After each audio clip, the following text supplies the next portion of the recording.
بسم اللہ الرحمن الرحیم۔ دوستو، اصحاب کہف کون تھے؟ جب 309 برس کے بعد نیند سے جاگ اٹھے اصحاب کہف تو آپس میں پوچھنے لگے ایک دوسرے سے، اور اسی طرح ان کو جگا دیا ہم نے کہ آپس میں لگے پوچھنے۔ ایک بولا ان میں سے کہ کتنی دیر ٹھہرے تم؟ بولے ہم ٹھہرے 1 دن یا دن سے کم۔ بولے تمہارا رب بہتر جانے جتنی دیر رہے ہو۔ اب بھیجو اپنے میں سے ایک کو روپیہ لے کر اپنا اس شہر کو دیکھے کون سا صاف کھانا لا دے تم کو، اس میں سے کھانا، اور دھیرے دھیرے سے جائے اور ظاہر نہ کر دے تمہاری خبر کسی کو۔ جب اصحاب کہف 300 برس کے بعد ایک بارگی جاگے تو بھوک ان پر غالب ہوئی۔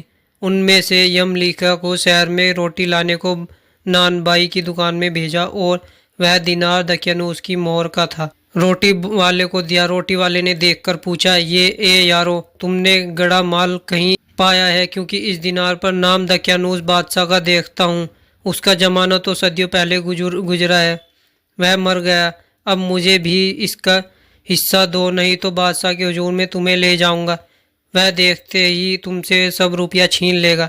آخر یملیکا نے اپنا سارا قصہ اس سے بیان کیا۔ اس میں بہت آدمی دونوں کی بحث و حجت سے آ کر اکٹھا ہو گئے، اور اس کی خبر بادشاہ تک پہنچی۔ بادشاہ عادل، نیک اور انصاف کرنے والا تھا۔ یملیکا کو دربار میں بلا کر ساری حقیقت اس سے پوچھی۔ تب یملیکا نے بادشاہ سے کہا، ہم کئی آدمی ہیں۔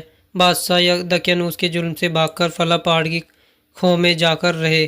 یملیکا ان میں سے ایک آدمی تھا جو اصحاب کہف میں سو رہے تھے 309 سال سے، اور بعد مدت کے جب نیند سے جاگ اٹھے تو مارے بھوک کے برداشت نہ کر سکے۔ تب سب کو وہاں بیٹھا کر میں روٹی کے لیے شہر میں آیا۔ یملیکا نے وہ سارا قصہ بادشاہ سے بتا دیا۔ بادشاہ یہ سن کر حیران ہوا، اور تاریخ جاننے والے علماء کو بلا کر پوچھا، تم جانتے ہو بادشاہ دقیانوس کون سے زمانے میں گزرا ہے؟ ان سب نے ایک زبان ہو کر عرض کی، اے جہاں پناہ، جو باتیں یملیکا نے حضور میں عرض کی ہیں وہ سچ ہیں۔ ہم نے تاریخ کی کتابوں میں دیکھا ہے کہ ایک بادشاہ بڑا ظالم تھا، اس کا نام دقیانوس تھا، پہلے زمانے میں گزرا ہے۔ چونکہ یہ بادشاہ عادل اور منصف مزاج تھا۔ یہ حقیقت سن کر یملیکا کے ساتھ اس کھو میں جانے کا ارادہ کیا۔ شاہی شان و شوکت کے ساتھ سوار ہو کر اس کے ساتھ اس غار کے پاس جا پہنچا۔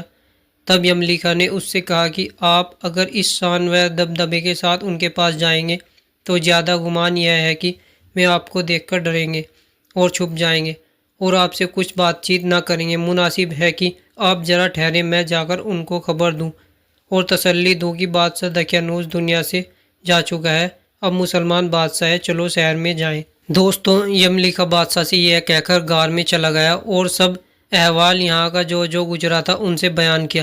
وہ بولے، ہم کو اب کھانے پینے کی کچھ حاجت نہیں، اور ہم کو دنیا سے بھی کچھ غرض نہیں، ہم کو اپنے خدا ہی سے کام ہے۔ یہ کہہ کر پھر سو گئے۔ خبر ہے کہ اب تک بھی سوتے ہیں، ایسا ہی حال قیامت تک رہے گا۔ کہتے ہیں کہ اس بادشاہ اور سب نے ان کے انتظار دیکھ کر اس کھو کے اندر جانا چاہا، کسی جانب کو راہ اس کی نہ ملی۔ نا امید وہاں سے لوٹ آیا، اور ایک پہاڑ کے کنارے بستی میں آ کر ایک عبادت گاہ بنا کر وہاں سب رہ گئے۔ اور خبر ہے کہ اصحاب کہف کے لیے ایک اللہ تعالیٰ نے فرشتے مقرر کیے ہیں تاکہ ان کو پہلو بہ پہلو سلائے اور کروٹ دے، اور جنت کے پنکھے سے ہوا کرے، اور گرمی اور سردی وہاں ان پر نہیں لگتی۔ اللہ تعالیٰ فرماتا ہے، کہتے ہیں کہ وہ سوتے ہیں، ان کی آنکھیں کھلی ہیں تاکہ اس سے کوئی جانے کی جاگتے ہیں، اور اللہ تعالیٰ نے اس جگہ پر دہشت رکھی ہے تاکہ لوگ تماشا نہ بنا لے کہ وہ بے آرام نہ ہو۔ اور ان کے ساتھ ایک کتا بھی لگ لیا، وہ بھی زندہ رہ گیا۔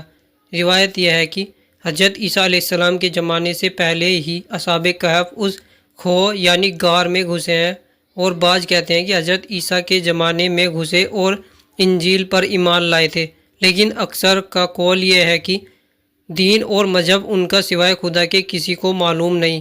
یہاں تک اصحاب کہف کا قصہ تھا۔